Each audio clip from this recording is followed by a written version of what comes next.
درشب اللهم صل على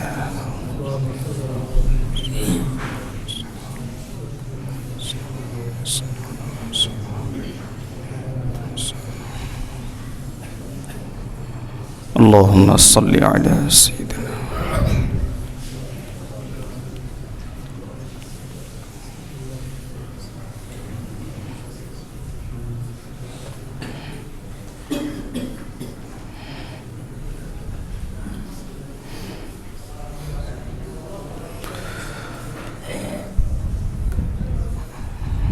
الحمد لله نحمده ونستعينه ونستغفره ونؤمن به ونتوكل عليه ونعوذ بالله من شرور أنفسنا ومن سيئات أعمالنا من يهده الله فلا مضل له ومن يضلله فلا هادي له وأشهد أن لا إله إلا الله وحده لا شريك له وأشهد أن سيدنا ومولانا محمدا عبده ورسوله صلى الله تعالى عليه وعلى آله وأصحابه وبارك وسلم تسليما كثيرا أما بعد فأعوذ بالله من الشيطان الرجيم بسم الله الرحمن الرحيم من عمل صالحا من ذكر أو أنثى وهو مؤمن فلنحيينه حياة طيبة.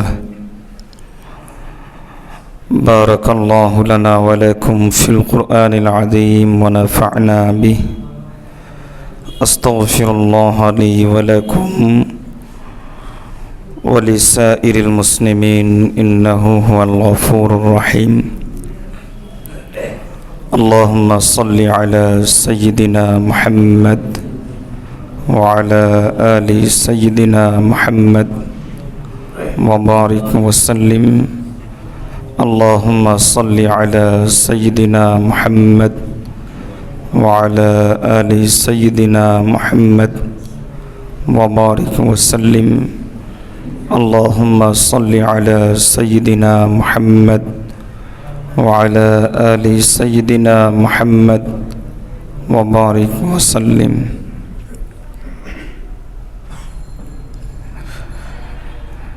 সমস্ত প্রশংসা আল্লাহ তাআলার জন্য, যিনি আমাদেরকে দীর্ঘ 1 মাস পর আবার এখানে নিজেদেরকে সংশোধন করার উদ্দেশ্যে, আল্লাহকে রাজি খুশি করার উদ্দেশ্যে, রেজায়ে এলাহি আল্লাহর সন্তুষ্টির ফিকির নিয়ে আমাদেরকে এখানে বসার জামায়াত হওয়ার তৌফিক দান করেছেন। আলহামদুলিল্লাহ। দোয়া চাই আল্লাহ যাতে কিছু উপকারী কথা বের করেন, যাতে আপনাদেরও উপকার হয়, আমারও উপকার হয়।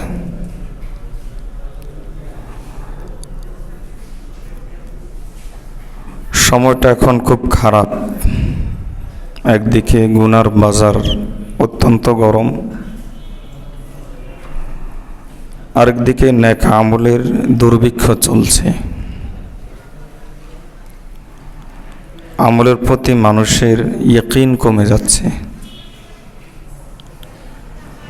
আমলের ভিতরেও যে দুনিয়া এবং আখিরাতের সব বিষয়ের সমাধান আছে, এটা ধীরে ধীরে আমাদের কাছ থেকে বিদায় নিচ্ছে। আমরা অনেকটা বস্তুবাদী হয়ে যাচ্ছি। বস্তুতে বিশ্বাস করি, বস্তুর উপর নির্ভর করি। অথচ ঈমান তো হলো বস্তুর উপরে উঠে আল্লাহর জাতের উপর ইয়াকিন করার নাম। আল্লাহর উপর তাওয়াক্কুল করার নাম হলো ঈমান। হাসান বসরি রহমতুল্লাহ আলাইহি সেই যুগে সেই সময়ের কিছু মানুষকে দেখে তিনি মন্তব্য করেছিলেন, এদের কাছে ঈমান আছে, ইয়াকিন নাই। আর তিনি বলেন, যার কাছে ঈমান আছে, ইয়াকিন নাই, তার দৃষ্টান্ত হলো দেহ আছে, রূহ নাই। তো আমাদের কাছে ঈমান তো আছে, কিন্তু ইয়াকিন ধীরে ধীরে দুর্বল হয়ে যাচ্ছে। ধীরে ধীরে আমরা বস্তুবাদী হয়ে যাচ্ছি। আল্লাহ আমাদেরকে এই অবস্থা থেকে বের হয়ে আসার তৌফিক দান করুন।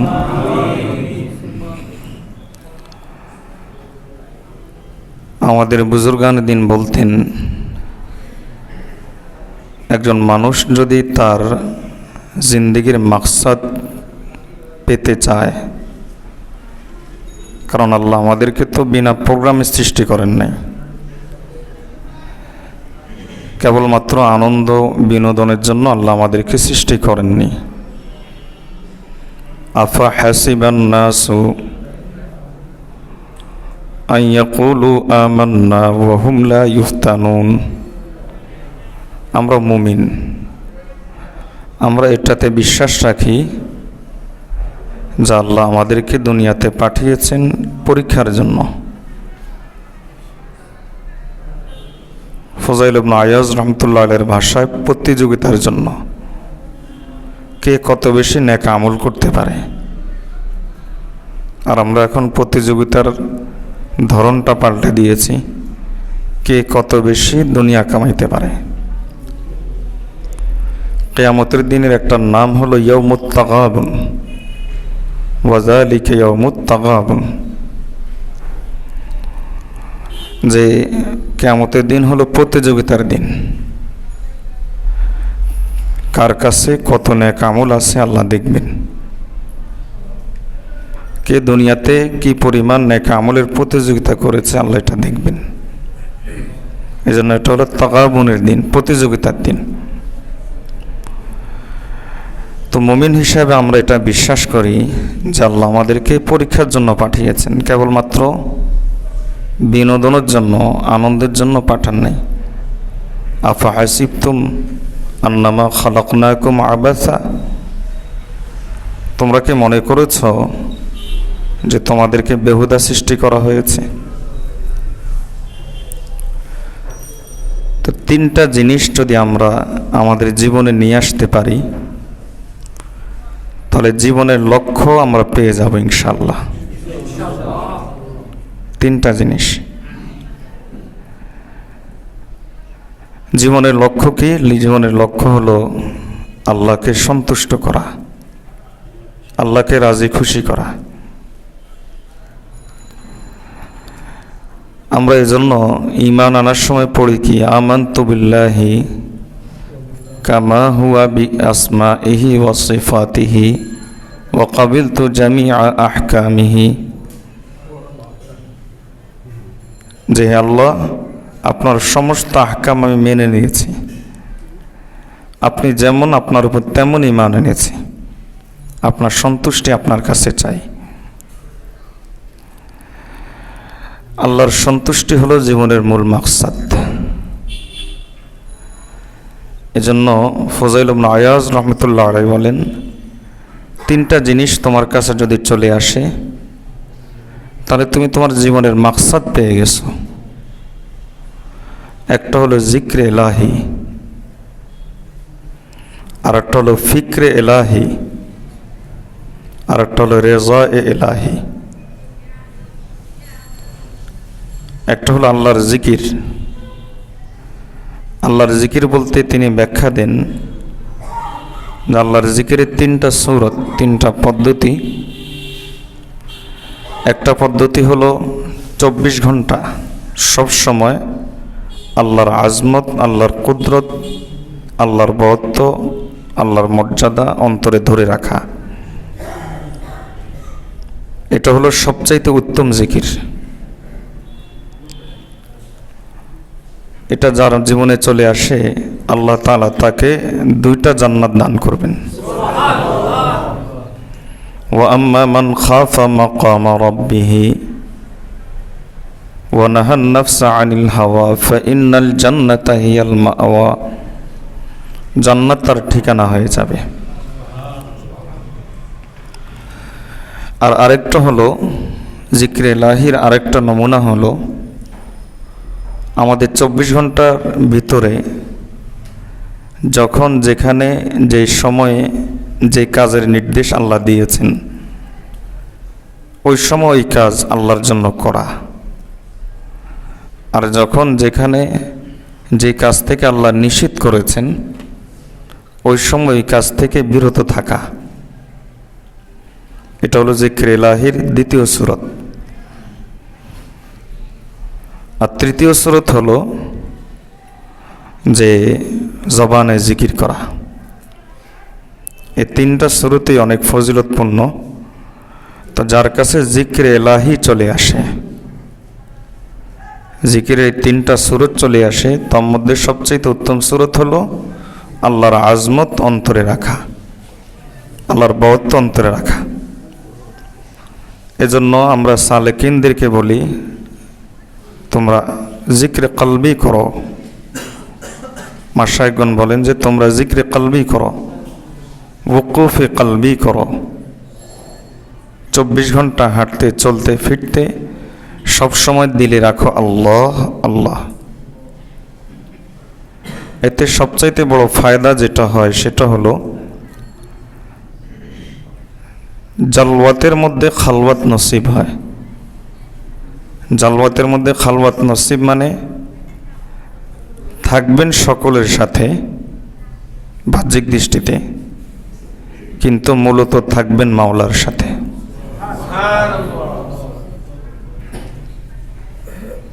রাবেয়া বসরি রহমতুল্লাহ আলাইহির কথা, আমার জবান যখন মানুষের সাথে কথা বলে তখন আমার দিল কথা বলে আল্লাহর সাথে। আল্লাহর আজমত যত বেশি অন্তরে এভাবে ধরে রাখতে পারবেন আল্লাহ আল্লাহর মাধ্যমে,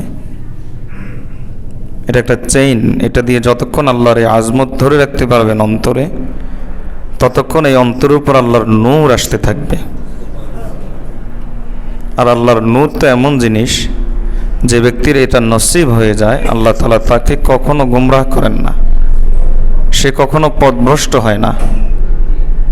এই নূরই কিয়ামতের দিন মুমিন বান্দার চারিদিকে ঘুরবে, ডানে বামে সামনে পিছনে। আর এই নূরকে জাহান্নামের আগুন ভয় পায়। জাহান্নাম বলবে যে মুমিনকে তুমি দ্রুত চলে যাও, তোমার নূরের কারণে আমার জাহান্নামের আগুন তো নিভে যাচ্ছে। আল্লাহর আজমত ধরে রাখতে হবে অন্তরে 24 ঘন্টা। এটা যদি ধরে রাখতে পারেন তাহলে আল্লাহ তাআলা সকলের মাঝে থেকেও আল্লাহর সাথে থাকার নিয়ামত নসিব করবেন।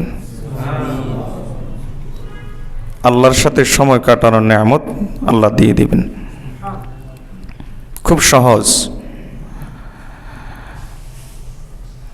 সাধারণ মানুষ আমরা যারা গাফেল, অন্য সময় জিকির ইলাহি অন্তরের ভিতরে রাখি না, আল্লাহর আজমতের চিন্তা অন্তরে রাখি না। আমাদের দৃষ্টান্ত হলো বাঁশের কঞ্চির মতো, দেখতে কিন্তু আখের মতো মনে হয়, কিন্তু ভিতরে রস নাই, শুকনা ফাঁপা।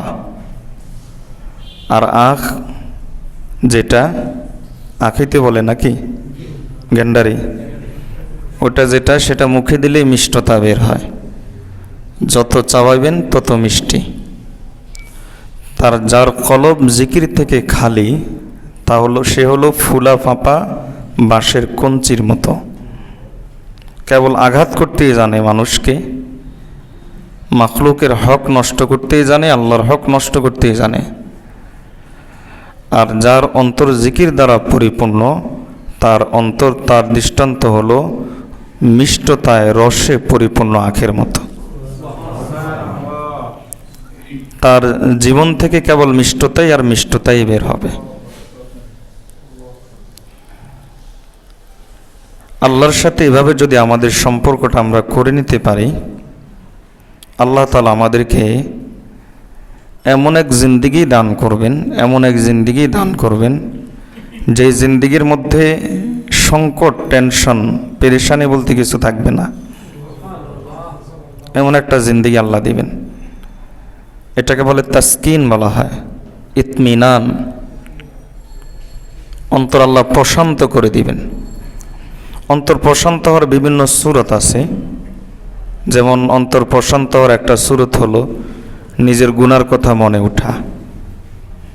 আমার গুনার কথা মনে উঠছে, এর অর্থ হলো আমার অন্তর প্রশান্ত হচ্ছে। বাচ্চারা শান্ত হওয়ার আগে কাঁদে, হাতটা দুলিয়ে দিলে আস্তে থেমে যায়। আমার গুনার কথা মনে উঠছে, এর অর্থ হলো আমার অন্তর প্রশান্ত হচ্ছে, এটা আলামত। আর প্রশান্ত হওয়ার আরেকটা সূরত হলো চোখে পানি আসবে। আল্লাহ তাআলা চোখের পানির নেয়ামত দিয়ে দিবেন। হাত তুলবে আল্লাহর কাছে, আল্লাহ তাআলা চোখ দিয়ে ঝরঝর করে পানি জড়াইতে থাকবেন। আর এটা তো এমন এক নেয়ামত, এমন এক নেয়ামত, হাসান বসরি রহমতুল্লাহ আলাইহি বলেন যে অন্যান্য আমল সব ওজন করা হবে, চোখের পানি ওজন হবে না, কারণ এটা ওজন করার মতো মিজানের পাল্লা আল্লাহ সৃষ্টি করেন নাই। এমন এক নেয়ামত এটা। আল্লাহর আজমত যদি অন্তরে ধরে রাখতে পারেন, আল্লাহ তাআলা এই নেয়ামত নসিব করে দিবেন। চোখের পানির নেয়ামত আল্লাহ দিয়ে দিবেন। এটাও তাসকিন, অন্তর শান্ত হওয়ার একটা সূরত। ইবাদতে মজা দিয়ে দিবেন। নামাজের মধ্যে খুশু বেড়ে যাবে। ইবাদতেও যে মজা পাওয়া যায়, আমরা গুনাহগাররা এটা কোত্থেকে বুঝবো? সাহাবায়ে কেরাম রাদিয়াল্লাহু তাআলা আজমাইন নামাজে দাঁড়াতেন, আর তীর বিদ্ধ হয়ে গেছে পায়ে, খুলে ফেলা হচ্ছে, টের পাচ্ছেন না। একে বলা ইবাদতের মজা। রাবিয়া বসরি রহমতুল্লাহ আলাইহি সারা রাত ইবাদত করতেন। যখন ভোর রাত হতো তখন আল্লাহর কাছে ফরিয়াদ করতেন, হে আল্লাহ, আপনার রাত কেন এত ছোট হয়ে গেল? আপনার রাত কিভাবে এত ছোট হয়ে গেল? কেমন মজা পেলে তারা ইবাদতের মধ্যে এই জাতীয় কথা বলতেন। তা আপনি যদি 24 ঘন্টা অন্তরে ভিতরে আল্লাহর আজমত ধরে রাখতে পারেন, আল্লাহ তাআলা এভাবেও আপনার অন্তরকে প্রশান্ত করবেন, ইবাদতের মজা দিবেন। আপনার তখন আপনার এই অঙ্গ প্রত্যঙ্গগুলো আল্লাহর নাফরমানের দিকে ধাবিত হবে কম। এই অঙ্গ প্রত্যঙ্গগুলো ধাবিত হবে তখন আল্লাহর হুকুমের দিকে। আর আল্লাহর হুকুম মানে কি? নামাজ পড়েছেন, এর ভিতরে আল্লাহ রেখেছেন কামিয়াবি। রোজা রেখেছেন, এর ভিতরে আল্লাহ রেখেছেন অন্তরের পরিশুদ্ধতা। যাকাত দিয়েছেন, এর ভিতরে আল্লাহ রেখেছেন কৃপণতার চিকিৎসা। জিকির করেছেন, এর ভিতরে আল্লাহ রেখেছেন টেনশন দূর করার চিকিৎসা। ইস্তেগফার করেছেন, এর ভিতরে আল্লাহ রেখেছেন রিজিকের সমস্যা দূর করার সমাধান। আল্লাহু আকবার। আমাদের কাছে এখন এগুলো বিশ্বাসযোগ্য মনে হয় না। কেন মনে হয় না? আমি শুরুতেই বলেছি, কারণ আমরা বস্তুবাদী হয়ে গেছি। বস্তুতে আমরা বিশ্বাস করি, বস্তুর ফায়দা আমরা জানি। বিদ্যুৎ খোলা তার আমরা ধরি না। কেন ধরি না? ঝটকা লাগবে, এজন্য আমরা বিদ্যুতের খোলা তার ধরি না। দেখেন তো ঝটকা বিদ্যুতের খোলা তারে কোথায় আছে? কোথায় লেখা আছে যে বিদ্যুতের খোলা তারে ঝটকা লাগবে? এরপর আমরা বিশ্বাস করে ধরি না। আমরা যখন লাইট দেই, সুইচ অফ করি, অন করি, তখন অন করার সময় আমরা এটা চিন্তা করি এটা জ্বলে উঠবে। কোথায় দেখা আছে যে এটা জ্বলে উঠবে? তা আল্লাহ তাআলা আমাদেরকে এই বস্তুগুলো দিয়ে তো ইয়াকিন শিখাচ্ছেন।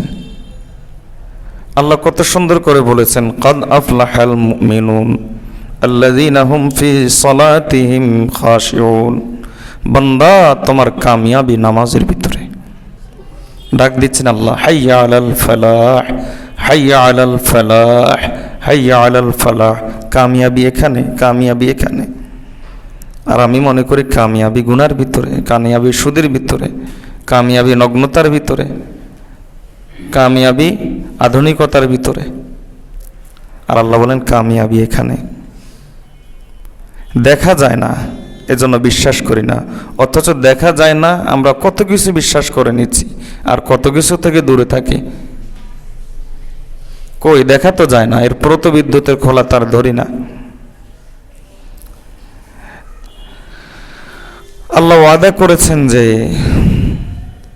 যদি তুমি তাকওয়া অর্জন করো, আল্লাহর ভয় যদি তোমার অন্তরে নিয়ে আসতে পারো, তাহলে লাফাতাহনা আলাইহিম বারাকাতিম মিনাস সামা, আল্লাহ তাআলা তোমার জিন্দেগিতে আসমান থেকে বরকতের দরজাগুলো খুলে দিবেন। দেখা যায় না, এই জন্য আমরা তাকওয়া অর্জন করতেও রাজি না। আল্লাহ আমাদেরকে আল্লাহর ওয়াদাগুলোর উপর ইয়াকিন করার তৌফিক দান করুন। কথা অন্যদিকে চলে যাচ্ছে, কি যেন বলতেছিলাম? তিনটা। আমাদের জীবনের মাকসাদ কয়টা? এই তিনটা জিনিস যদি আমাদের জিন্দেগিতে চলে আসে, তাহলে জীবনের মাকসাদ আমরা পেয়ে যাব, কামিয়াব হয়ে যাব। একটা হলো জিক্রে এলাহি, বলেন একটা কি? জিক্রে এলাহি। আর জিক্রে এলাহির তিনটা সূরত, তার মধ্যে সবচেয়ে উত্তম সূরত যেটা বলছিলাম সেটা হলো আল্লাহর আজমত অন্তরে রাখা, সবসময় আল্লাহর বড়ত্ব অন্তরে ধরে রাখা। আর এটা ধরে রাখার সূরত কি? আমার কলব যখন বলবে আল্লাহ আল্লাহ, আমার কলব আল্লাহ আল্লাহ বলার অর্থ হলো আমি স্বীকার করে নিচ্ছি আল্লাহু আকবার, আমি স্বীকার করে নিচ্ছি সুবহানাল্লাহ, আমি স্বীকার করে নিচ্ছি আলহামদুলিল্লাহ, আমি স্বীকার করে নিচ্ছি লা ইলাহা ইল্লাল্লাহ, আমি স্বীকার করে নিচ্ছি লা হাওলা ওয়ালা কুওয়াতা ইল্লা বিল্লাহ। কলব দিয়ে আল্লাহ আল্লাহ এভাবে বলতে থাকা। যত বেশি আল্লাহর আজমত এভাবে আপনি অন্তরে বসাইতে পারবেন, আল্লাহ তাআলা তত বেশি আপনাকে তার কাছে টেনে নেবেন। মনে রাখবেন, আল্লাহকে পাওয়ার জন্য, আল্লাহর কাছে পৌঁছার জন্য দুনিয়া কোনো বাধা না, দুনিয়া ধোঁকা, বাধা না, এটা হলো ধোঁকা। ধোঁকা আর বাধার মধ্যে পার্থক্য আছে। যা আমি মনে করি বাধা, আসলে বাধা না।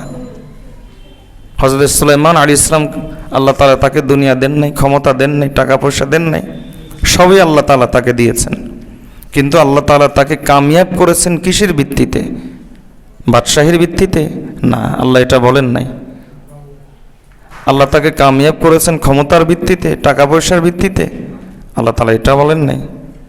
আল্লাহ বলেন, কত সুন্দর করে বলেন, নি'মাল আবদু, আমার বান্দা কতই না ভালো সুলাইমান আলাইহিস সালাম। কেন?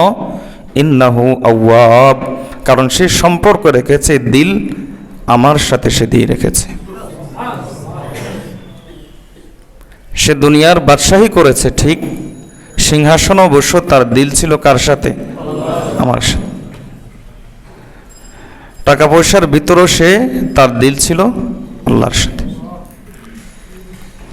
তাহলে বোঝা গেল এগুলো বাধা না। আমাদের 24 ঘন্টা আল্লাহর আজমত অন্তরে ধরে রাখা। আল্লাহ আমাদেরকে তৌফিক দান করুন। দুনিয়া की मशगलों में भी बाखुदा रहे, सबके साथ रहकर भी सबसे जुदा रहे।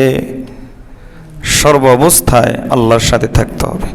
রাবেয়া বসরি রহমতুল্লাহর মতো বলতে হবে যে আমি যখন মানুষের সাথে বসি তখন আমার দিল বসা থাকে আল্লাহর সাথে। দিল আল্লাহকে দিয়ে দিতে হবে। अब तो इसको दिल बनाना है खुदा तेरे लिए। আল্লাহ আমাদেরকে তৌফিক দান করুন। তাহলে আমরা আমাদের জিন্দেগির মাকসাদ পেয়ে যাব এই তিনটা জিনিস আসলে। একটা হলো জিক্রে ইলাহি, বলেন একটা হলো কি? জিক্রে ইলাহি। আর একটা হলো ফিক্রে ইলাহি। ফিক্রে ইলাহি এটাও জিকিরের একটা সূরত। কোনখানে আল্লাহর কি হুকুম, কোনখানে আল্লাহর কি নির্দেশ, এই ফিকিরে সব সময় থাকা। হালাল হারাম তমিজ করে চলা। আমার আল্লাহ এটা গ্রহণ করার জন্য বলেছেন কিনা, আমার আল্লাহ এটা বর্জন করার জন্য বলেছেন কিনা, এমনটা যদি করতে পারেন তাহলে ঈমান পরিপূর্ণ হয়ে যাবে। মান আহাব্বা লিল্লাহ ওয়া আবগাদা লিল্লাহ ওয়া মানাআ লিল্লাহ ওয়া আ'তা লিল্লাহ ওয়া মানাআ লিল্লাহ ফাকাদ ইসতাকমালাল ঈমান। নবীজি সাল্লাল্লাহু আলাইহি ওয়াসাল্লাম বলেন, যার কাছে এভাবে ফিকরে ইলাহি চলে আসে, আমি কাউকে ভালোবাসা দিব, কোন কিসের ভিত্তিতে দিব, আমার আল্লাহ বলেছেন কিনা। আমি কাউকে ঘৃণা করব, কিসের ভিত্তিতে, আমার আল্লাহ বলেছেন কিনা। কাউকে কোনো কিছু দিব, কিসের ভিত্তিতে, আমার আল্লাহ বলেছেন কিনা। কোনো কিছু বর্জন করব, কিসের ভিত্তিতে, আমার আল্লাহ বলেছেন কিনা।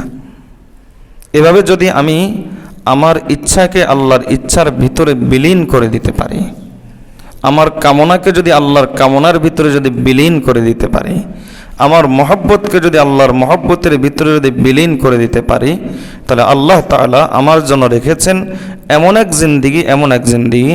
আল্লাহ বলেন যে আমি আল্লাহ তোমাকে দিব হায়াতান তাইয়্যিবাতান, একটা পবিত্র জিন্দিগি। এই যুগে যেটা সবচেয়ে বড় অভাব, পবিত্র জিন্দিগির।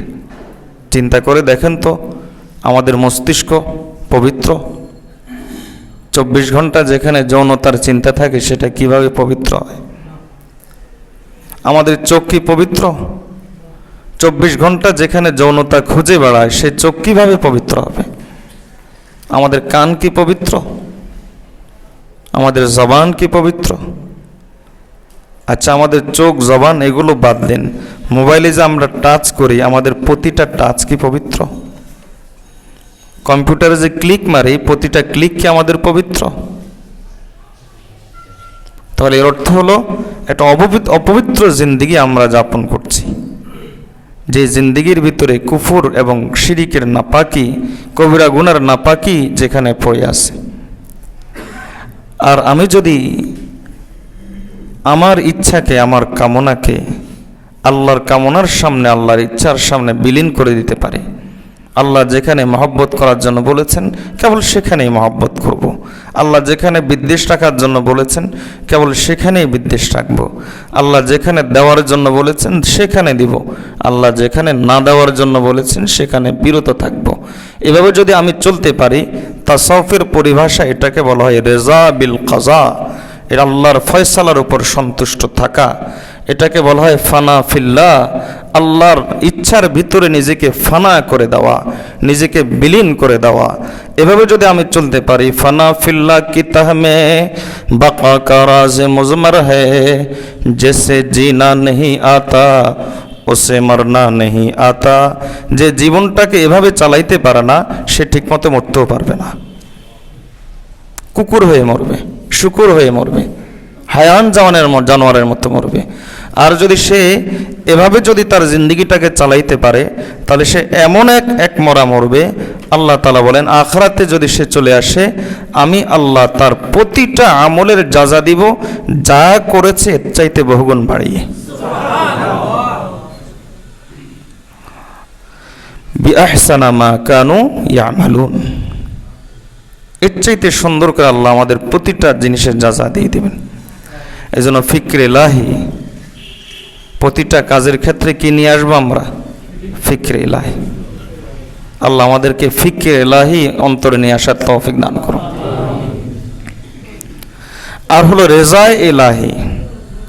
পাশে লোকে কি বলে, মানুষ কি বলবে, সমাজ কি বলবে, বন্ধু বান্ধব কি বলবে, আত্মীয় স্বজন কি বলবে, এমনটা নয়। এই যে যুবকেরা টাকনুর উপরে কাপড়টা উঠাইতে পারে না, অথচ ব্যাপারটা কি এক বিগতের ব্যাপার? বলেন না, এক বিগতের ব্যাপার, এক হাতের ব্যাপার। কাপড় খুলে ফেলার জন্য বলছে, কি বলছে? মাত্র 2 আঙ্গুলের ব্যাপার, মাত্র এই 2 আঙ্গুল তুমি আল্লাহর দিকে অগ্রসর হতে পারো না, বলো তো তুমি কিভাবে আল্লাহর রেজামন্দি আশা করো? এই 2 আঙ্গুল তুমি আল্লাহর দিকে যেতে পারো না, তুমি আল্লাহর রেজামন্দি কিভাবে তুমি আশা করো? গুনাহ থেকে বিরত থাকা খুব কঠিন বিষয় না, আল্লাহ খুব সহজ করেছেন, খুবই সহজ, একেবারেই সহজ। শুধুমাত্র একটা পলিসি ব্যবহার করবেন, আর ওই পলিসিটাও সহজ। ওই পলিসিটার নাম হলো আল্লাহর জন্য। বলেন কার জন্য? আল্লাহর জন্য। দেখেন, এই পলিসি যদি ব্যবহার করতে পারেন, দেখবেন যে বহু বড় বড় গুনাহ আপনার ছেড়ে দেওয়া আপনার সামান্য ব্যাপার, আর বহু বড় বড় নেক আমল করা আপনার জন্য সামান্য ব্যাপার আল্লাহর জন্য। সাহাবায়ে কেরাম রাদিয়াল্লাহু তাআলা আজমাইন আল্লাহর জন্য কি না করেছেন, আর আমরা আল্লাহর জন্য কি করি। তারা কি না করেছেন, আমরা কি করি। দিন এই জীবনটাকে, জীবনের মাকসাদ পূর্ণ হয়ে যাবে তাহলে কয়টা জিনিস হলে বলেন, কয়টা জিনিস? এক নম্বর কি বলেছি? জিক্রে ইলাহি। 2 নম্বর ফিক্রে ইলাহি। 3 নম্বর রেজা ইলাহি। এই 3টা জিনিস যদি আপনার জিন্দিগিতে চলে আসে, আল্লাহ তাআলা আপনার জিন্দিগি দুনিয়াতে আল্লাহ যে জন্য পাঠিয়েছেন ওই পাঠানোর উদ্দেশ্যটা পূরণ হয়ে যাবে, আপনি কামিয়াব হয়ে যাবেন। আল্লাহ আমাদেরকে এমন একটা জিন্দিগি দান করুন, সকলে বলে আমিন। মনে রাখবেন, খুব ভালো করে মনে রাখবেন, এই 3টা জিনিস যাদের ইচ্ছা নাই তারা কখনো অর্জন করতে পারবে না। যাদের ইচ্ছা নাই জীবনে কামিয়াব হওয়ার, তারা কখনো জীবনে কামিয়াব হতে পারবে না। যাদের ইচ্ছা নাই যে আমার অন্তর আল্লাহর আজমত বসানোর, সে কখনো আল্লাহর আজমত বসাতে পারবে না। এজন্য শরীয়তের মধ্যে নিয়তকে, হিম্মতকে এত বেশি দাম দিয়েছে, এত বেশি দাম দিয়েছে। ইমামে নববী রহমতুল্লাহ আলাইহি বলেন যে সুলুসুল ইসলাম, এটি ইসলামের 3 ভাগের 1 ভাগ। আপনি হিম্মত করে নেন, এরাদা করে নেন, ইচ্ছা করে নেন। খুব খুব ভালো করে বুঝেন, আল্লাহকে পাওয়ার রাস্তাটা শুরু হয় এরাদা দিয়ে। বলেন কি দিয়ে? এরাদা দিয়ে। এরাদা মানে কি? এই জন্য মুরিদকে মুরিদ এই জন্য বলে, মানে সে আল্লাহকে পাওয়ার রাস্তা ইচ্ছা করছে, এরাদা করছে। তা আল্লাহকে পাওয়ার রাস্তাটা শুরু হয়, বিশের হাফি রহমতুল্লাহের কথা, আমার না। আল্লাহকে পাওয়ার রাস্তা শুরু হয় এরাদা দিয়ে, শেষ হয় রেজা দিয়ে। শেষ হয় কি দিয়ে? রেজা দিয়ে। এজন্য হাকিমুল উম্মত থানবী রহমতুল্লাহ আলাইহি বলেন, রেজা বিল কাজা, আল্লাহর ফয়সালার উপর সন্তুষ্ট হওয়ার চাইতে তাসাউফের বড় মাকাম আর নাই। আল্লাহর ফয়সালার উপর সন্তুষ্ট হয়ে যাও। তাহলে শুরু হয় এরাদা দিয়ে। আমি আমার জিন্দিগিটাকে যদি দামি বানাইতে চাই, একটু চিন্তা করে দেখেন, একটা বস্তুর উপর মানুষ মেহনত করলে কত দামি হয়ে যায়। একটা লোহার উপর যখন মানুষ মেহনত করে আকাশে উঠতে পারে, বিমান আকাশে উড়ে না? মুফাক্কির ইসলাম সৈয়দ আবুল হাসান আলী নদভী রহমতুল্লাহ আলাইহি বলেন যে মানুষ বস্তুর উপর মেহনত করে করে সেটাকে কত দামি বানিয়ে ফেলে। একটা লোহার উপর যখন মানুষ মেহনত করে সেটা আকাশে উড়ে। আরে বালি কি বলে এটাকে, সিলিকন নাকি? তো এই বালির উপর মেহনত করলে তখন এই বালিটা এমন হয়ে যায় যে এটা স্বর্ণের চাইতে 3 গুণ বেশি দামি হয়ে যায়। বালির উপর, প্লাস্টিকের উপর মেহনত করে মানুষ কত দামি দামি জিনিস বানিয়ে ফেলে। মাটির উপর মেহনত করে মানুষ কত বিশাল বিশাল টাওয়ার বানিয়ে ফেলে। আর আমি তো হলাম আশরাফুল মাখলুকাত। আমি যদি আমার উপর মেহনত করি তাহলে না জানি আল্লাহ আমাকে কত দামি বানিয়ে দেবেন। এজন্য এই মেহনতের জন্য সর্বপ্রথম দরকার হলো ইচ্ছা। সর্বপ্রথম কি দরকার? ইচ্ছা দরকার, এরাদা। আমি আমাকে দামি বানানোর ইচ্ছা করতে হবে আমাকে। থানবী রহমতুল্লাহ লেখেন যে এটা হলো আল্লাহর পক্ষ থেকে নূর, ইচ্ছাটা, অন্তর ইচ্ছা। নূর নালা নূর। এই যে আপনারা ওয়াজ শুনতেছেন, এটা একটা নূর। আর এই ওয়াজ শোনার পরে ইচ্ছা অন্তরে তৈরি হওয়া, অন্তরে জাগ্রত হওয়া, এটা হলো দ্বিতীয় নূর। এই 2 নূর যখন একসাথ হয়ে যায় তখন দুনিয়ার কোনো শক্তি তার হেদায়েতের পথে বাধা দিয়ে রাখতে পারে না। आँखों से आँखों इशारे हो गई, हम तुम्हारे तुम हमारे हो गई। তখন চোখে চোখে ইশারা হয়ে যায়, বান্দা আল্লাহর হয়ে যায় আর আল্লাহ বান্দার হয়ে যায়। এজন্য ইচ্ছা শক্তি লাগবে, প্রচন্ড পরিমাণ ইচ্ছা শক্তি আমার লাগবে, হিম্মত লাগবে। থানভী রহমতুল্লাহ লেখেন, যার কাছে হিম্মত নাই, ইচ্ছা শক্তি নাই, ইচ্ছা শক্তি তো আছে, ইচ্ছার সঠিক ব্যবহার নাই, ইচ্ছা করে না সে, সংকল্প যে ব্যক্তি করে না, থানভী রহমতুল্লাহ আলাইহি বলেন তাকে হেদায়েত দেওয়ার হাতিয়ার দুনিয়ার কোনো শাইখের কাছে নাই। তিনি বলেন আমি বলবো কোনো নবীর কাছেও নাই।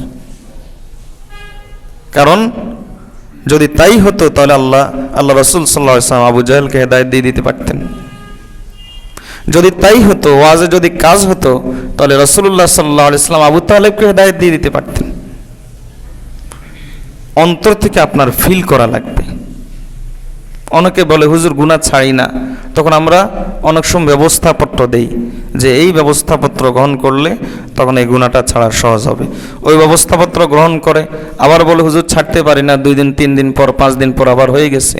এর অর্থ হলে ভালো হতে চায় না, এই গুনাহ ছাড়তে চায় না।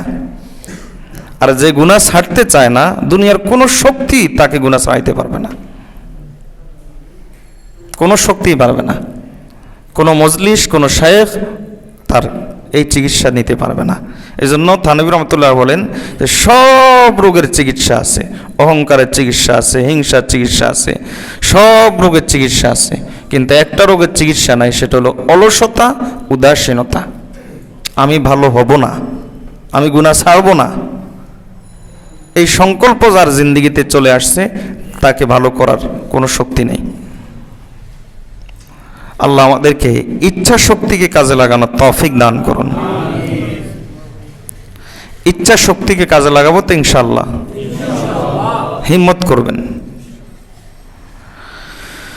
আপনি যদি আল্লাহর সাথে এভাবে নিজের সম্পর্কটাকে ইচ্ছা শক্তির মাধ্যমে, ইচ্ছা শক্তিকে কাজে লাগানোর মাধ্যমে আল্লাহর সাথে নিজের সম্পর্কটাকে ঠিক করার শুরুটা করে দিতে পারেন, তাহলে আল্লাহ তাআলা, আপনি অগ্রসর হবেন 1 বিঘত, আল্লাহ আপনার দিকে অগ্রসর হবেন 1 হাত।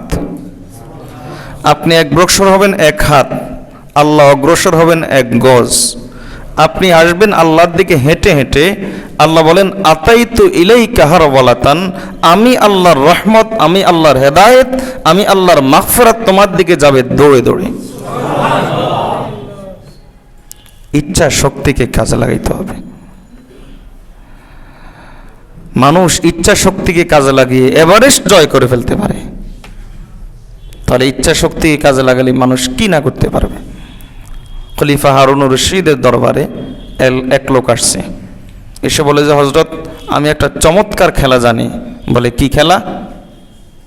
সুই আপনি দূরে রাখবেন, আমি দূর থেকে একটা সুই মারবো, ওই সুইয়ের পিছন দিয়ে দ্বিতীয় সুইটা বের হয়ে যাবে, আমি এই খেলাটা পারি। আচ্ছা দেখাও। তো সে খুব কৌশলের সাথে এটা দেখালো এবং চমৎকারভাবে দেখাইলো। খলিফা হারুন রশিদ খুব আশ্চর্য হলেন। আশ্চর্য হয়ে তখন হুকুম দিলেন, একে এত হাজার আশরাফি পুরস্কার দাও আর এতটা বেত পাছায় লাগাই দাও। তো জিজ্ঞেস করা হলো পুরস্কার তো বুঝলাম যে পুরস্কার দেওয়া হয়েছে এই জন্য, পাছায় বেত কি জন্য? পাছায় বেত এই জন্য যে এর মেহনতটাকে কোনখানে কাজে লাগিয়েছে, এর মেহনতটাকে যদি সঠিকভাবে কাজে লাগাইতো তাহলে সে কি না হইতে পারত। এই জন্য ইচ্ছা শক্তিকে কাজে লাগাবেন, হিম্মত হারা হবেন না। হাফিজ ইবনুল কাইয়্যিম জাওজিয়া রাহমাতুল্লাহ লেখেন, অন্তর 3 প্রকার, অন্তর 3 প্রকার। এটা হলো কলবে সালিম, যে অন্তরে গুনাহ চিন্তা আসে না, আসলো সেটা অনেকটা হলো আমরা যখন রাস্তাঘাটে চলি, গাড়িতে চলি, তখন আশেপাশে কত জিনিস দেখি কিন্তু কোনোটাকে স্থায়ী না, ফুরুত ফুরুত করে চলে যায়, এভাবে চলে যায়।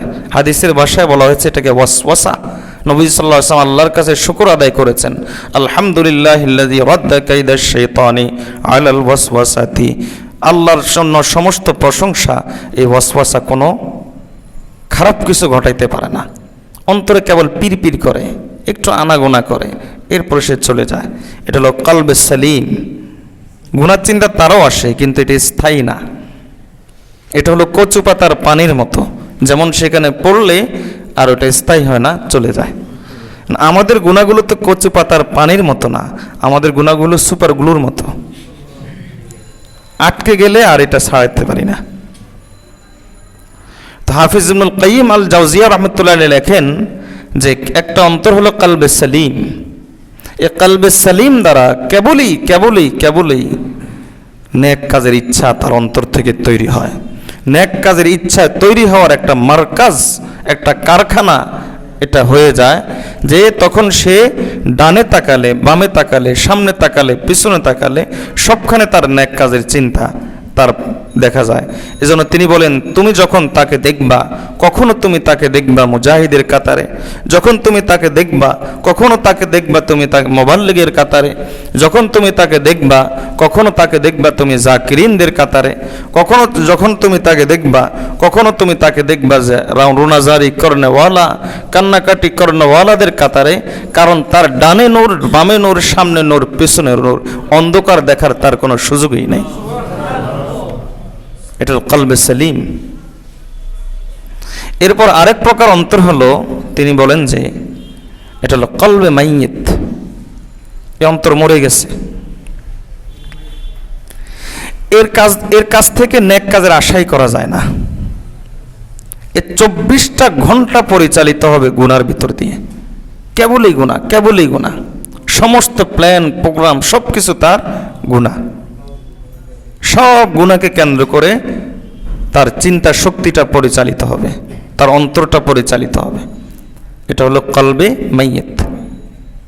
এর ব্যক্তির অন্তরটা মারা গেছে। এই ব্যক্তির অন্তরকে জীবিত করার জন্য দুনিয়ার কোনো শক্তির কাছে কোনো হাতিয়ার নাই, তার কাছে আছে। সে যদি চায় যে আমি আমার অন্তরটাকে জীবিত করব, তাহলে সে ইচ্ছা করলে পারবে। কারণ আল্লাহ তাআলা ফিতরতের ভিতরে তার ইসলাম রেখে দিয়েছেন।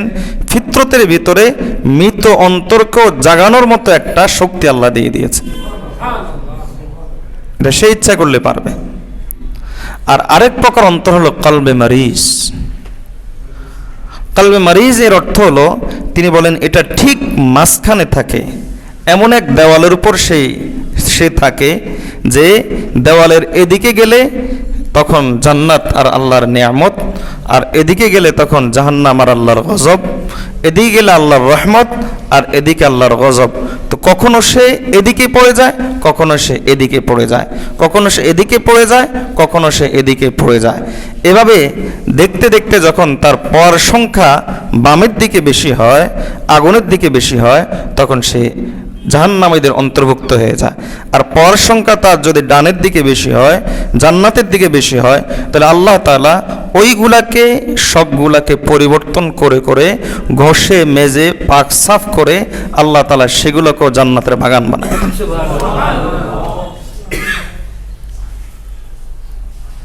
উলাইকা ইউবাদদিলুল্লাহু সাইয়্যাতিহিম হাসানাত।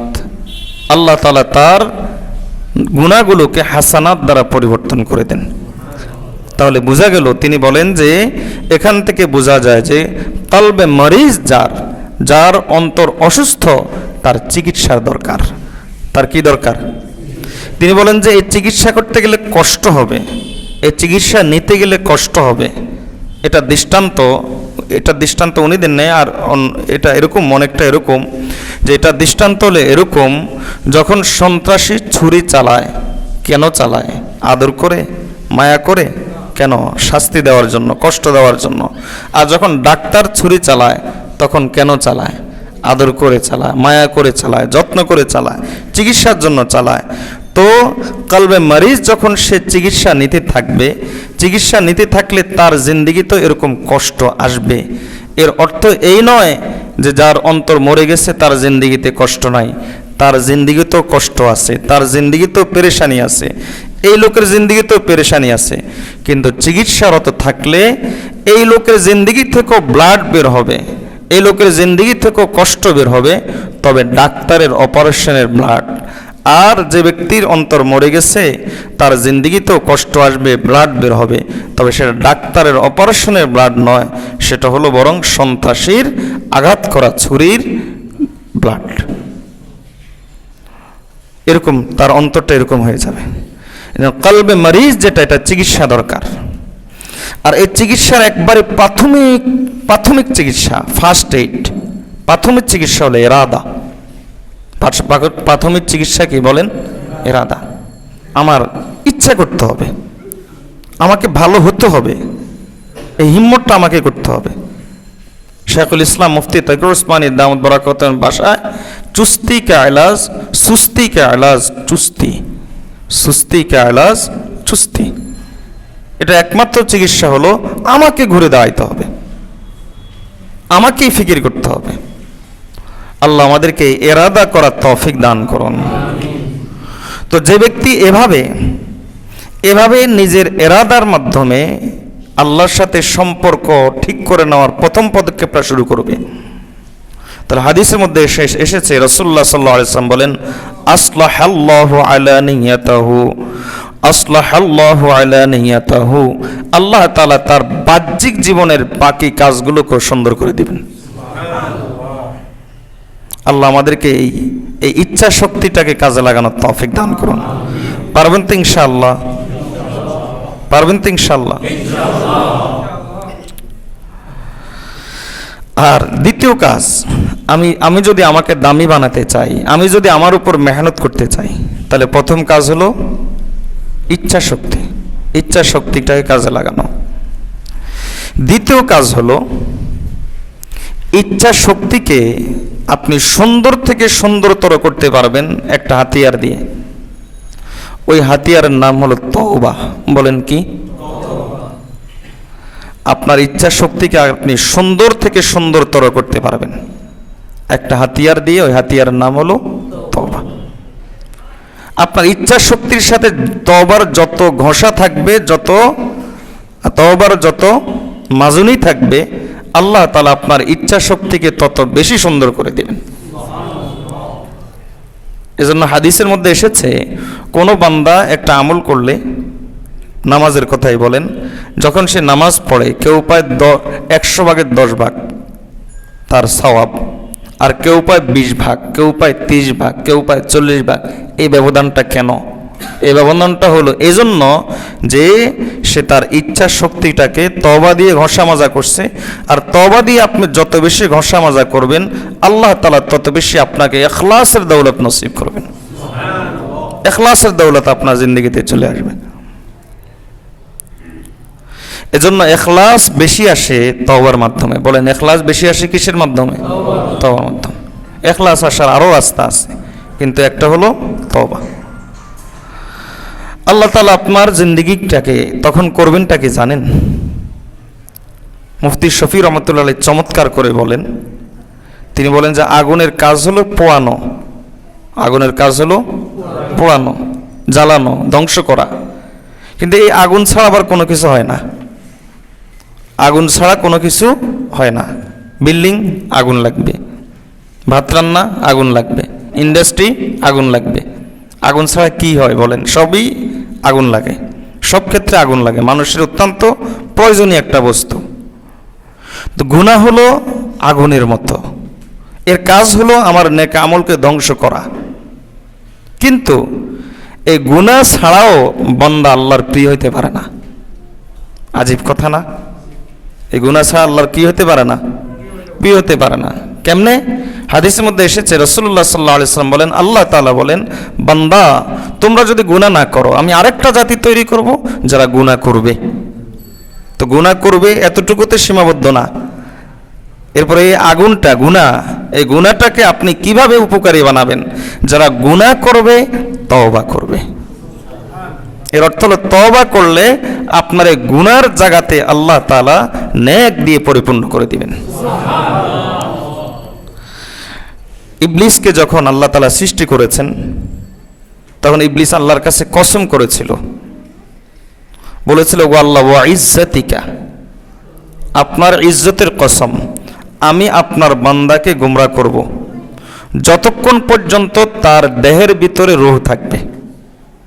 আল্লাহ তাআলা তখন কসম করেছেন, ওয়া ইজ্জতি ওয়া জালালি লা আগফিরু লাহুম হাত্তা ইস্তাগফিরুনি, যে আমিও আমার বান্দাকে মাফ করতে থাকবো যতক্ষণ সে আমার কাছে তওবা করতে থাকবে।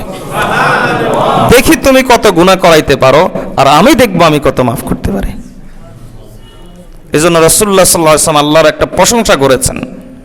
আল্লাহর কাছে বলেন, ওগো আল্লাহ, ওয়া মাগফিরাতুকা আওসাউ মিন যুনুবি, ওয়া মাগফিরাতুকা আওসাউ মিন যুনুবি। ওগো আল্লাহ, আমার গুনার চাইতে আপনার মাফের সংখ্যা বেশি। আপনি তওবা দিয়ে আল্লাহর অহংকারকে জাগিয়ে দেন। আল্লাহর অহংকার এভাবে জাগাবেন, ওগো আল্লাহ, ইবলিস আমাকে দিয়ে গুনাহ করেছে, ওগো আল্লাহ, আমি আপনার কাছে মাপ চাই। ইবলিস আপনারও শত্রু, আমারও শত্রু। আমার গুনার কারণে যদি আমাকে মাফ করতে মনে না চায়, আপনি আপনার শত্রু মুখে চুনকালি দেওয়ার জন্য হলো আমাকে মাফ করে দেন। আল্লাহর অহংকারকে জাগিয়ে দিবেন এভাবে। আল্লাহ তাআলা আমাদেরকে বেশি করে তওবা করার তৌফিক দান করুন। যত বেশি আপনি তওবা করবেন, তত বেশি আপনার জিন্দেগি সুন্দর হয়ে যাবে, আপনার অতীত সুন্দর হয়ে যাবে। এজন্য আমি যদি আল্লাহকে পেতে চাই, নিজের জিন্দেগিটাকে দামি বানাতে চাই, কারণ আমাদের বুজুর্গ শামসুল হক ফরিদপুর রহমতুল্লাহ চমৎকার করে বলেন, সব পাইল, আল্লাহকে পেল না, সে কিছুই পায় নাই। সব পেল, আল্লাহকে পেল না, সে কিছুই পায় নাই। কিছুই পায় নাই, আল্লাহকে পেয়ে গেছে, সে সব কিছু পেয়ে গেছে। হযরত আইয়ুব আলাইহিস সালাম কি ছিল ওনার?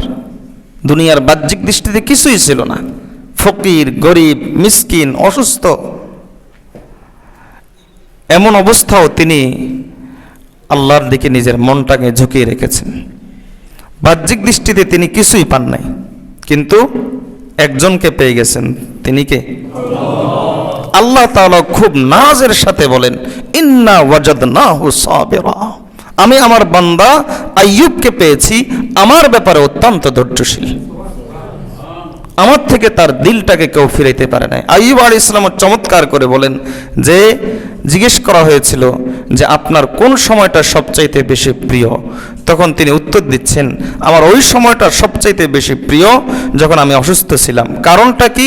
কারণ আল্লাহ আমাকে প্রতিদিন একবার দুইবার জিজ্ঞেস করতেন, আইয়ুব তুমি কেমন আছো? এটার মজা তো এমন যে আমার কাছে সমস্ত নেয়ামতের তুলনায় এই সমস্ত নেয়ামতকে আমি এই মজার কাছে কোরবান করতে পারি। তওবা আপনি যত বেশি করবেন, আল্লাহ তাআলা আপনার অতীতকে তত সুন্দর করে দিবেন। আল্লাহ আমাদের এই অতীতকে সুন্দর করার তৌফিক দান করুন। আমার ইচ্ছা শক্তিকে আমি কাজে লাগানোর জন্য, আমার জীবনকে দামি বানানোর জন্য, তাহলে একটা হাতিয়ারের নাম কি বলেন? তওবা। একটা হাতিয়ারের নাম কি? তওবা। আরেকটা হাতিয়ারের নাম হলো নেক মজলিসে, নেক পরিবেশে বেশি করে যাওয়া। নেক পরিবেশে, নেক মজলিসে বেশি করে যাওয়া চমৎকার একটা আমল হলো নেক মজলিসে যাওয়া। কারণ হাদিসের মধ্যে এসেছে, রাসূলুল্লাহ সাল্লাল্লাহু আলাইহি ওয়াসাল্লাম বলেন, এমন মজলিসে আনজালাত আলাইহিমুস সাকিনা, নাজালাত আলাইহিমুস সাকিনা, এমন মজলিসে কি নাজিল হয়? সাকিনা নাজিল হয়। দেখবেন পেরেশান নিয়ে এসেছেন, অনেক পেরেশানি, দুনিয়াবি পেরেশানি, বিভিন্ন পেরেশানি, কিন্তু একটা নেককারদের একটা মজলিসে কিছুক্ষণের জন্য বসে যান, এরপরে সেখানে বসে একটু চোখের পানি ফেলে দেন। কসম আল্লাহর, আপনার কাছে মনে হবে কত বিশাল বোঝা আপনার কাঁধ থেকে, আপনার ঘাট থেকে নেমে গেছে। কারণ আপনার সম্পর্ক, এই দিলের সম্পর্ক কার সাথে হয়ে গেছে? একজন মানুষ যখন রাস্তা হারিয়ে ফেলে, পেরেশান থাকে, যখন নিজের বাড়ির ঠিকানা খুঁজে পায়, ওই যে আমার বাড়ি, তখন তার দিল শান্ত হয়ে যায়। ও আল্লাহর বান্দা, আমাদের এই দিল চায় তো আল্লাহকে, চায় তো আল্লাহকে। ইবলিস এটাকে গোমরাহ করে দেয়, ইবলিস এদিক সেদিক নিয়ে যায়, যার কারণে পেরেশান থাকে। যখন সে আল্লাহর সন্ধান পেয়ে যায়, না দুনিয়া সে, না দৌলত সে, না ঘর আবাদ করনে সে তসল্লি দিল কো হোতি হ্যায় খুদা কো ইয়াদ করনে সে, যখন সে আল্লাহর সন্ধান পেয়ে যায়, তখন সে আস্তে আস্তে শান্ত হতে শুরু করে। এজন্য নেক মজলিসে বেশি যাবেন। নেক মজলিসে যত যাবেন, তখন তত বেশি আপনার ইচ্ছা শক্তিটাকে কাজে লাগানোর আপনি সঞ্চয় খুঁজে পাবেন, শক্তি খুঁজে পাবেন। এটা দৃষ্টান্ত হলো অনেকটা এরকম, যখন মোবাইল তার চার্জ শেষ হয়ে যায়, চার্জ শেষ হয়ে গেলে তখন চার্জারের সাথে লাগাতে হয়, অন্যথায় সে জীবিত হয় না। ঠিক তেমনিভাবে আমাদের এই অসুস্থ অন্তর, মৃত অন্তর, এটাকেও নেক মজলিসে এসে আমাকে চার্জারের সাথে লাগিয়ে দিতে হবে। যখন আমি নেক মজলিস নামক চার্জারের সাথে এটাকে লাগিয়ে দিব, তখন এই অন্তরটা জারি হতে থাকবে, অন্তরটা জীবিত হতে থাকবে। একটা সময় এমন হবে যে আপনার অন্তর তখন শুধুমাত্র আল্লাহর স্মরণেই মজা পাবে। আল্লাহ আমাদেরকে সে অন্তর নসিব করে দিন। হাদিসের মধ্যে এসেছে, রাসূলুল্লাহ সাল্লাল্লাহু আলাইহি ওয়াসাল্লাম বলেন, দেখেন নেক মজলিস আমাদের অতীতকে কিভাবে দামি বানিয়ে দেয়, আমাদের ইচ্ছা শক্তিকে কত সুন্দর করে দেয়। রাসূলুল্লাহ সাল্লাল্লাহু আলাইহি ওয়াসাল্লাম বলেন, যখন কোনো বান্দা কোনো মজলিসে, আল্লাহ তাআলা বলেন, কোনো বান্দা যখন কোনো মজলিসে, হাদিসে কুদসি, আল্লাহ তাআলা বলেন যে কোনো বান্দা যখন কোনো মজলিসে আমার নাম নেয়, আমার কথা স্মরণ করে, আমার বহত্বের কথা বলে, তখন আল্লাহর পক্ষ থেকে তাদেরকে ঘোষণা দেওয়া হয়। কি ঘোষণা দেওয়া হয়? কুমু মাগফিরান লাকুম, তোমরা এই মজলিস থেকে চলে যাওয়ার সময় আল্লাহর পক্ষ থেকে ক্ষমা প্রাপ্তির অ্যাওয়ার্ড নিয়ে যাইও। আল্লাহর পক্ষ থেকে ক্ষমা প্রাপ্তির পুরস্কার কেবল নয়, বরং কাদ বাদদালতু সাইয়্যাতিকুম হাসানাত, আমি আল্লাহ তোমার অতীতের যত গুনাহ আছে, অতীত সব কালো ছিল, আমি এখন সব সাদা করে দিছি। আল্লাহ আমাদের অতীতকে এভাবে সুন্দর করার তৌফিক দান করুন।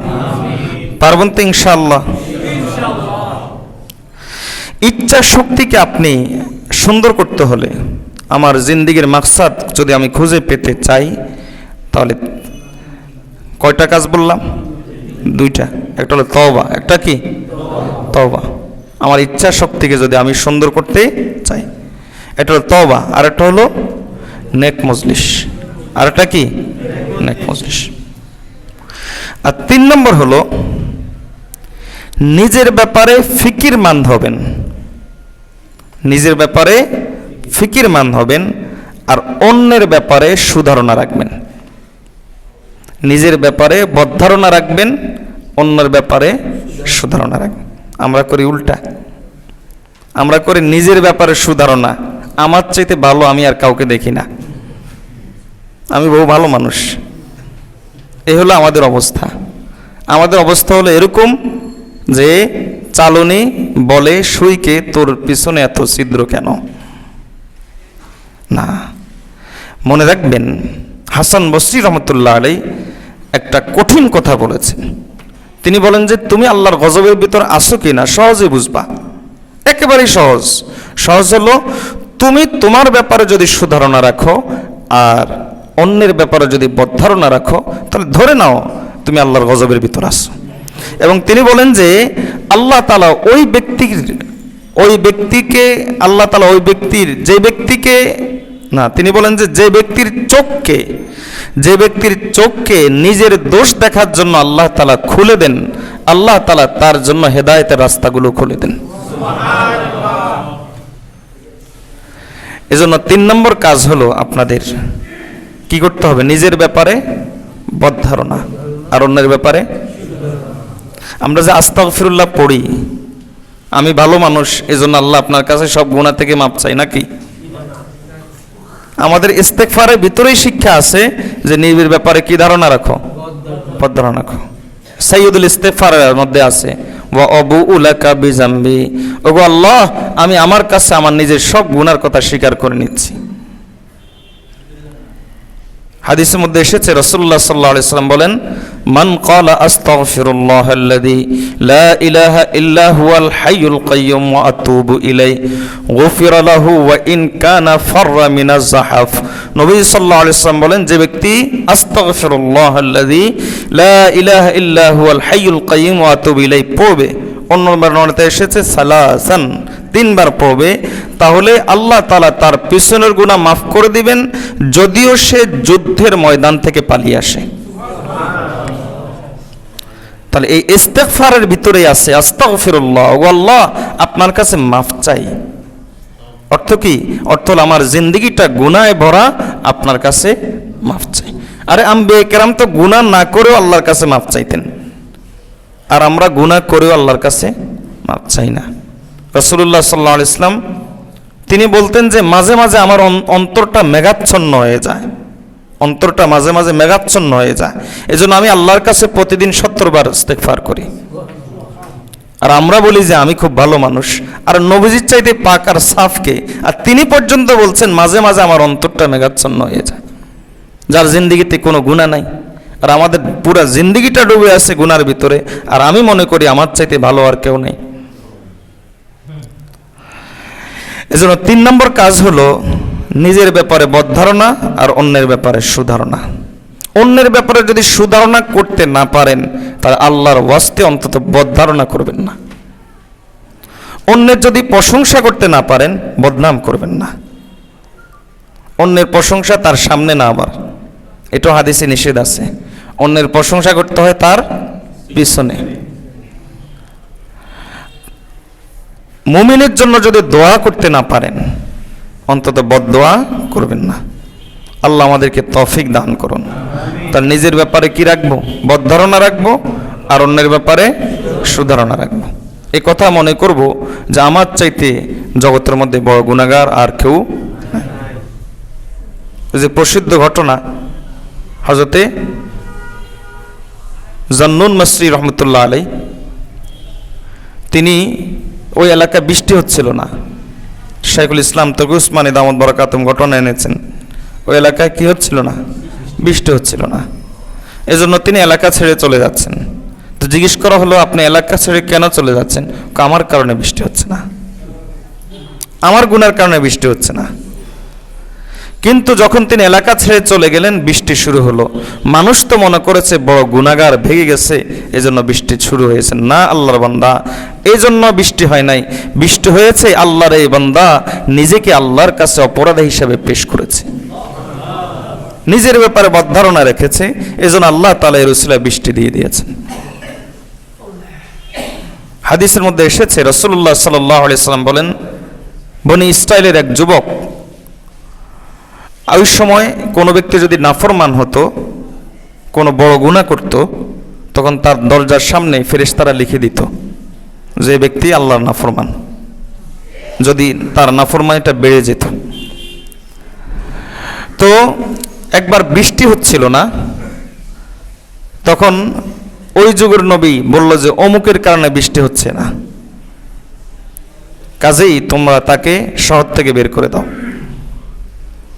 কারণ শহর থেকে যখন তাকে বের করে দেওয়া হলো, শহরের বাইরে আসার পর ফারাআহু ইয়ামিনান ওয়া ইয়াসারান ওয়া ফাওকান ওয়া তাহতা ওয়া আমামান ওয়া খালফা ফালাম ইয়ারা আহাদান আনিসা।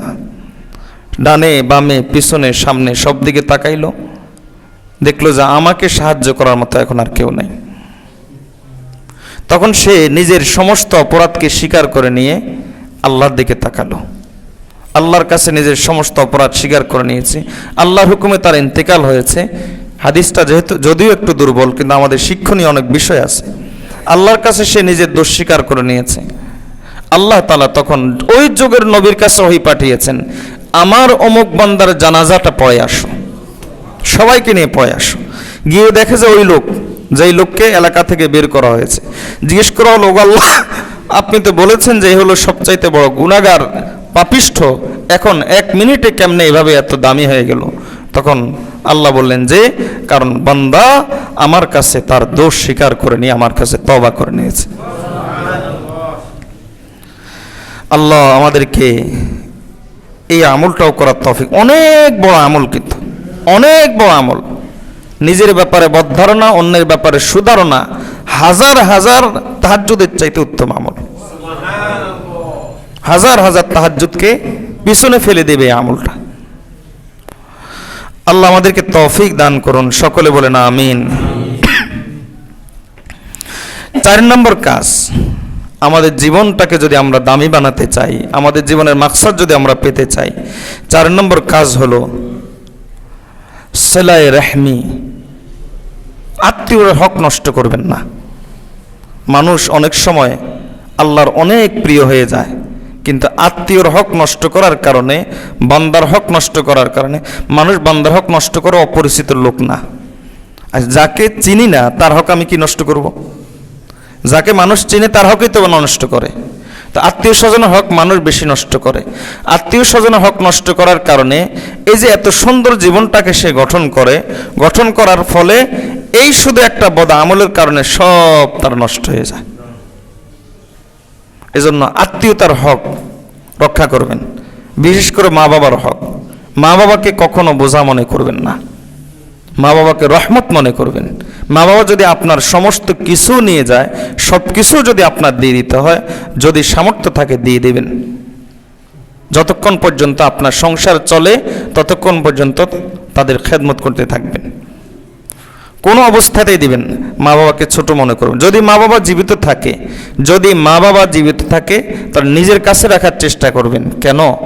আমাদের বড়রা বলেন যে মা বাবা জীবিত থেকে যদি তোমার কাছে থাকে তাহলে এর অর্থ হলো অনেকটা হলো এরকম যে তুমি মোবাইলের টাওয়ারের নিচে আসো। টাওয়ারের নিচে থাকলে নেটওয়ার্ক বেশি পাওয়া যায়।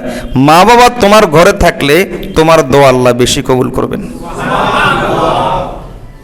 তোমার মা বাবা দোয়া করা লাগবে না, মা বাবা দোয়া করা লাগবে না, ঘরে থাকলেই হবে। মা বাবা ঘরে থাকাই মানে হলো বরকত। কখনো মা বাবার কোনো কথায় কোনো কাজে বিরক্ত হবেন না, কখনো মা বাবার কোনো কাজে না করবেন না। যাই বলবেন তারা হ্যাঁ করবেন এবং আপনার আন্তরিকতা থাকবে আমি সেটা পূরণ করব।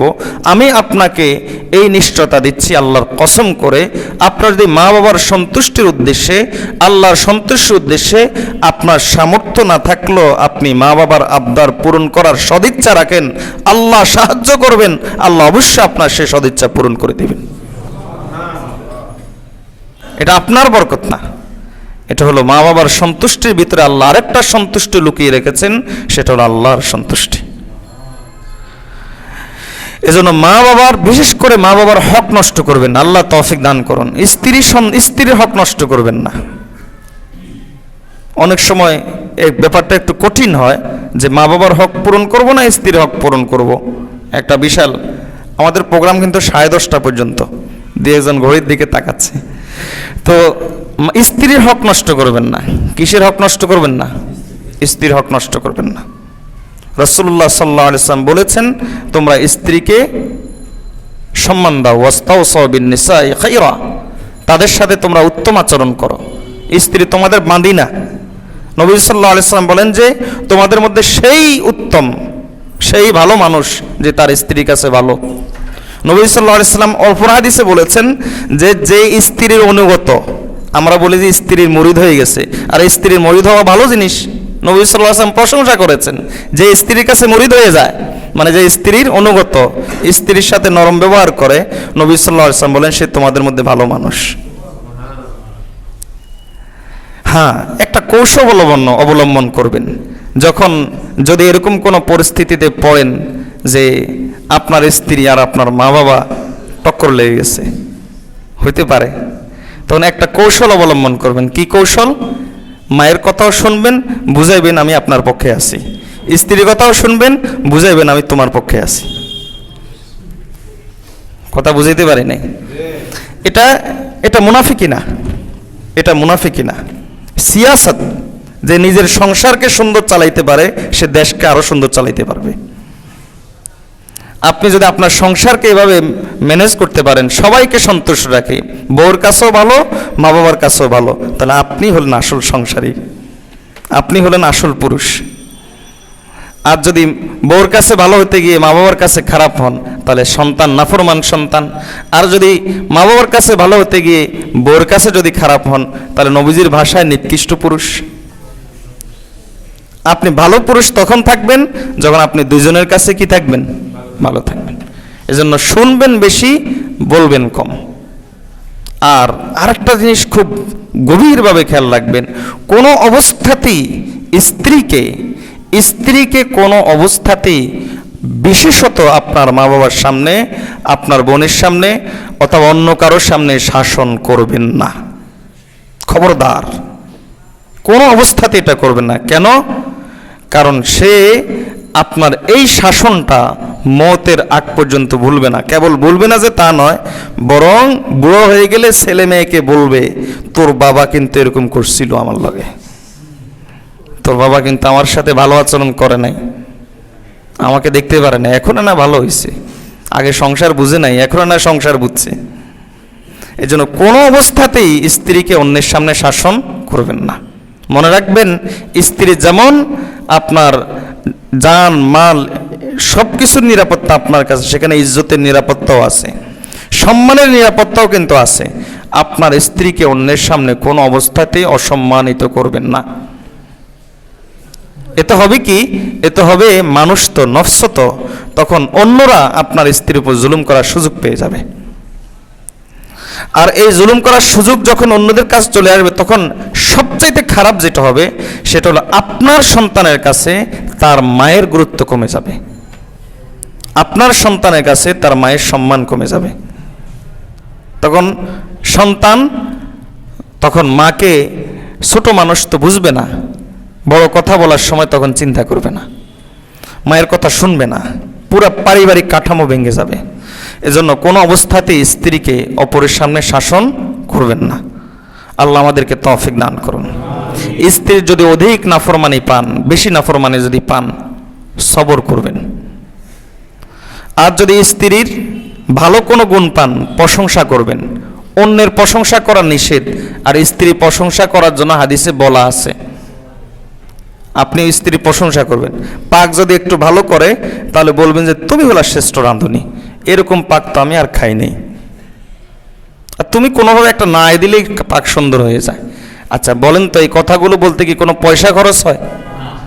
আপনি কি মনে করেন যে এগুলো হাসি মজা? না, এগুলো ইবাদত, ইবাদত এগুলো।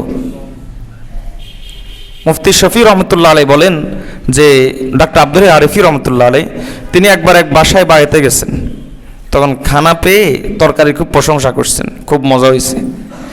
ভিতর থেকে কান্নার আওয়াজ শুরু হয়েছে, মহিলা কাঁদতেছে। তা আব্দুল আরিফি রহমতুল্লাহ আলাই বলেন যে ব্যাপারটা কি? আমি তো এমন কোনো কথা বলি নাই যে কাঁদবে। তো বললেন যে মা, ব্যাপারটা কি, তুমি এরকম কাঁদো কেন? আমি এই লোকটার এত বছর সংসার করি, আমার একটা দিন এমন যায় না যে আমার তরকারি প্রশংসা করছে। কখনো গেছে লবণ বেশি হয়েছে, কখনো গেছে মরিচ বেশি হয়েছে। এখন আমার হঠাৎ যখন আমার কানে প্রশংসা আসছে, আমি আবেগে আমার কান্না ধরে রাখতে পারিনি। স্ত্রীকে কষ্ট দিবেন না।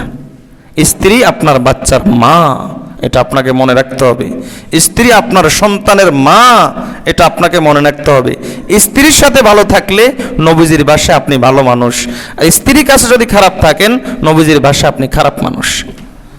এই জন্য সেলাই রাহমির ক্ষেত্রে বিশেষত মা বাবা আর স্ত্রী সমন্বয় করবেন। একজনের হক পূরণ করতে গিয়ে আরেকজনের হক নষ্ট করবেন না। একজন হক পূরণের নামে আরেকজনের জন্য জালিম হবেন না। আল্লাহ আমাদেরকে তৌফিক দান করুন। আল্লাহ আমাদেরকে তৌফিক দান করুন। আপনার ইচ্ছা শক্তিকে যদি আপনি সুন্দর করতে চান, ভালোভাবে যদি কাজে লাগাইতে চান, জীবনটাকে যদি আপনি দামি করতে চান, তাহলে নবীজি সাল্লাল্লাহু আলাইহি ওয়াসাল্লামের ছোট্ট ছোট্ট সুন্নত খুঁজে খুঁজে বের করে আমল করবেন। একটা সুন্নত, এর উপর আমল করা, এর অর্থ হলো আপনি নবীজির কাছে একটা মেসেজ পাঠাইলেন, ইয়া রাসূলুল্লাহ, আমি আপনাকে ভালোবাসি। একটা সুন্নতের উপর আমল করা, এর অর্থ হলো আপনি নবী সাল্লাল্লাহু আলাইহি ওয়াসাল্লামের কাছে কেমন যেন একটা বার্তা পাঠালেন। এজন্য নবীজি সাল্লাল্লাহু আলাইহি ওয়াসাল্লামের ছোট থেকে ছোট সুন্নত কোনোটাকেই আপনি ছাড়বেন না। লা তাহকিরান্না মিনাল মারুফি শাইআ, নবীজি সাল্লাল্লাহু আলাইহি ওয়াসাল্লাম বলেছেন, তোমরা ছোট্ট ছোট্ট নেক আমলগুলোকে তোমরা ছেড়ে দিও না, ছোট্ট মনে করিও না। আল্লাহ যে কথাগুলো বলেছি, এই কথাগুলোর উপর আমাদের সকলকে আমল করার তৌফিক দান করুন। আজকের আলোচনার সার সংক্ষেপ বলে দিচ্ছি, আল্লাহ আমাদেরকে আমল করার তৌফিক দান করুন। আল্লাহ তাআলা আমাদেরকে একটা জীবন দিয়েছেন আনন্দের জন্য না, বিনোদনের জন্য না, একটা বড় মাকসাদ দিয়ে আল্লাহ আমাদেরকে পাঠিয়েছেন। আর ওই মাকসাদ পূরণ হবে তিনটা কাজ করলে। কয়টা কাজ করলে? বলেন, কয়টা কাজ করলে? এক নম্বর, জিক্রে ইলাহি, 2 নম্বর ফিক্রে ইলাহি, 3 নম্বর রেজা ইলাহি। জিক্রে ইলাহির মধ্যে সবচাইতে উত্তম এবং দামি আল্লাহর আজমতের কথা অন্তরে রাখা, এটা হলো সবচাইতে দামি জিকির, সবচাইতে উত্তম জিকির। আপনি যত বেশি আল্লাহর আজমতের কথা অন্তরে রাখবেন তত বেশি আল্লাহ তাআলা আপনার অন্তরের ভিতরে সাকিনা নাজিল করবেন। এই সাকিনার বিভিন্ন ধরন, মুনাজাতে কান্না আসা, ইবাদতে মজা লাগা, সবরের শক্তি আসা, শুকরের তৌফিক হওয়া, এই সবগুলো হলো সাকিনার বিভিন্ন রূপ। বিভিন্ন রঙের আতর আছে না, এক একটার এক এক সুবাস, কিন্তু সবগুলো তো আতর। তো সাকিনারও বিভিন্ন রূপ। এই বিভিন্নভাবে আল্লাহ তাআলা আপনার জিন্দেগিতে সাকিনা নাজিল করতে থাকবেন। আপনি ফিকির ইলাহি আপনার জিন্দেগিতে যত বেশি আনবেন, আল্লাহ তাআলার ইচ্ছা শক্তির সামনে যে ইচ্ছা শক্তিকে যত বেশি বিলীন করে দিতে পারবেন, ফিকির ইলাহির মাধ্যমে নিজের জিন্দেগিতে যত আনতে পারবেন তত বেশি আল্লাহ আপনার ঈমানকে কামিল করতে থাকবেন। আল্লাহ আপনাকে কামিয়াবির জিন্দেগি আপনার দান করবেন, ইয়াকিনের জিন্দেগি আল্লাহ তাআলা আপনাকে দান করবেন। আর রেজা ইলাহির মতো যদি আপনি চলতে পারেন তাহলে আল্লাহ তাআলা আপনাকে একটা সুন্দর জীবন দিবেন, সুন্দর মরণ দিবেন। কুকুর জানোয়ারের মতো মৌত হবে না, ঈমানদারের মৌত হবে, আল্লাহর ওলি হিসাবে মৌত হবে। আমরা আমাদের এই 3টা কাজের মাধ্যমে আমাদের এই জিন্দেগির মাকসাদ যদি পূরণ করতে চাই তাহলে আমাদের প্রথমত যে কাজটা লাগবে সেটা হলো ইচ্ছা। আমি ভালো হতে হবে, আমাকে আমার এই ইচ্ছাটা করতে হবে, আমার নেক আমল করতে হবে, আমার গুনাহ ছাড়তে হবে, এছাড়া আমার উপায় নাই। নেক আমলের ভিতরে কামিয়াবি, নেক আমলের ভিতরে আল্লাহ তাআলা বিভিন্ন ওয়াদা আছে। এই ওয়াদাগুলোকে বিশ্বাস করে করে আমাকে নেক আমলের প্রতি অগ্রসর হতে হবে আর গুনাহ ছাড়তে হবে। আপনি যত বেশি নেক আমল করবেন, গুনাহ ছাড়বেন, আল্লাহর 2টা ওয়াদা আছে কোরআন মজিদে, আরও বিভিন্ন জায়গায় বিভিন্ন ওয়াদা আছে। একটা ওয়াদা হলো যেটা এই যুগে সবচাইতে বেশি দরকার, সেটা হলো আল্লাহ তাআলা আপনাকে একটা পবিত্র জিন্দেগি দান করবেন। ফালানুহইয়ান্নাহু হায়াতান তাইয়্যিবাতান। আর আরেকটা হলো আল্লাহ তাআলা আপনার আমলগুলো যে পরিমাণ করবেন এর চাইতে বহুগুণে বাড়িয়ে আল্লাহ প্রতিদান দিবেন আখিরাতে। আপনার এই ইচ্ছা শক্তিকে আপনি কাজে লাগানোর ক্ষেত্রে সহায়ক হবে যদি কয়েকটা জিনিসের প্রতি খেয়াল রাখেন। একটা হলো তওবা ছাড়বেন না। আপনি যত বেশি তওবা করবেন আপনার অতীত তত সুন্দর হয়ে যাবে। আর আরেকটা হলো নেক মজলিস। যত বেশি আপনার নেক মজলিসে আসবেন তত বেশি আপনি ইচ্ছা শক্তি কাজে লাগানোর শক্তি খুঁজে পাবেন। আপনার মৃত অন্তর আস্তে আস্তে জীবিত হতে থাকবে। আর আরেকটা হলো নিজের ব্যাপারে বদধারণা, অন্যের ব্যাপারে সুধারণা। এটা যত বেশি করতে থাকবেন আল্লাহর রহমত আপনার জিন্দেগিতে তত আসতে থাকবে। আর আরেকটা হলো আত্মীয় স্বজনের হক, আত্মীয়তার বন্ধন রক্ষা করা, বিশেষ করে মা বাবা এবং স্ত্রী। কারণ এরা হলো সবসময় আমার কাছে থাকে, কাছের মানুষ। অন্যরা মাঝে মাঝে আসে, মাঝে মাঝে দেখা হবে, আর এদের সাথে সবসময় চলতে হয়। আর নবীজি সাল্লাল্লাহু আলাইহি ওয়াসাল্লামের সুন্নাত খুঁজে খুঁজে আস্তে আস্তে একটা একটা করে সুন্নাত, ছোট্ট ছোট্ট সুন্নতের উপর আমল করবেন। আল্লাহ জিন্দেগি দামি বানিয়ে দিবেন, জীবনের মাকসাদ আপনি খুঁজে পাবেন। আল্লাহ তাআলা আপনাকে একটা পবিত্র জিন্দেগি দান করবেন। আর আখিরাতে আল্লাহ আপনার জন্য মেজবান হয়ে যাবেন, আপনি আল্লাহর মেহমান হয়ে যাবেন। আল্লাহ আমাদেরকে এই যে কথাগুলো বলেছি এগুলোর উপর আমল করার তৌফিক দান করুন।